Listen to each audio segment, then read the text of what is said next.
pessoal, vamos para a aula 211, vamos iniciar a estática. Agora, a aula de hoje nós vamos uma aula introdutória, estática. A estática vai estudar o equilíbrio dos corpos, corpos em equilíbrio. O que significa essa palavra, equilíbrio? Nós vamos ver que inicialmente equilíbrio significará, para um ponto material, equilíbrio significará força resultante zero, sem translação.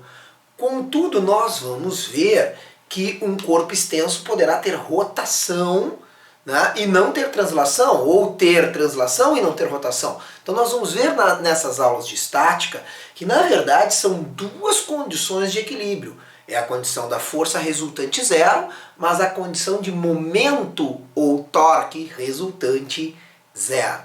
Tá bom? Bom, no nosso dia a dia nós temos várias situações de estática, situações em que um corpo se encontra em equilíbrio.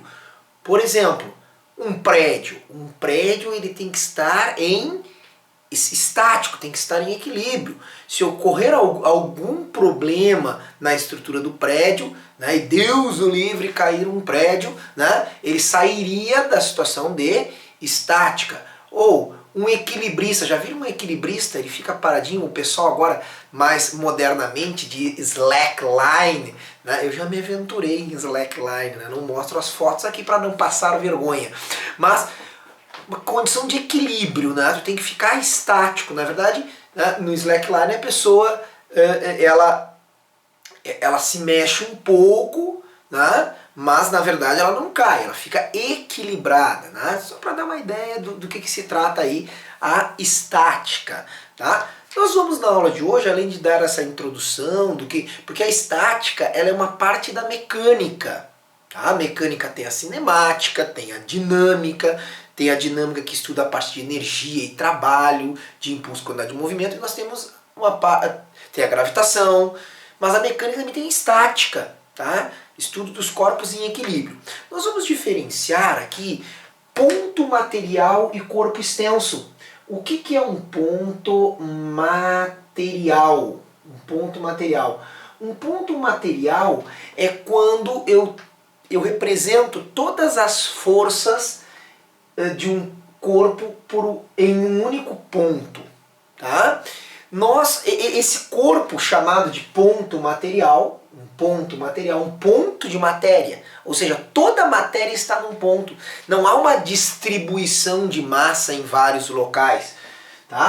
Então, as dimensões do corpo aqui não vão fazer diferença. Já o corpo chamado corpo extenso, o que é um corpo extenso? O nome já está dizendo, é um corpo que possui tamanho. Por exemplo, uma vassoura. Uma vassoura, nós temos o cabo aqui, tem a parte onde tem aqui, onde varre na vassoura, Então nós temos massas não só num ponto, eu tenho massa aqui, porque aqui tem madeira, geralmente madeira ou metal, aqui tem as cerdas da vassoura, Então, nota que eu tenho massa distribuída. Ou, por exemplo, nós vamos pegar, um outro corpo extenso, pega um corpo qualquer, um cubo. Nota que um cubo de aço, um cubo de ferro, de aço, ele tem massa distribuída em vários locais, não um ponto de massa. Então, é importante nós diferenciarmos o ponto material, que toda a massa está concentrada no mesmo lugar, e um corpo extenso, que a massa tem vários elementos de massa, tem partezinhas da massa total distribuídas em toda a sua extensão. A mesma coisa o cubo. O cubo tem massa aqui, tem várias porçõezinhas de massas distribuídas em todo o corpo que é extenso, de extensão. Tá bom? Então vai ser importante para nós fazer essa diferença daí. Por quê? Porque nós vamos ver que quando nós temos um ponto material, as condições de equilíbrio elas se simplificam. Agora, se eu tenho um corpo extenso, como a vassoura, por exemplo, é bonito o desenho da minha vassoura, gostaram? É um exímio desenhista. Então, quando nós temos um corpo extenso e a massa está distribuída, aí já temos que ter uma segunda condição de equilíbrio. Veremos aí nas aulas de estática, tá? Uma aula introdutória, bem curtinha, só para mostrar o que nós vamos estudar. Nós vamos estudar, então, os corpos em equilíbrio, tá certo? Essa é a palavra-chave para essa aula introdutória. Agradeço a presença de todo mundo. Até a próxima aula. Aqui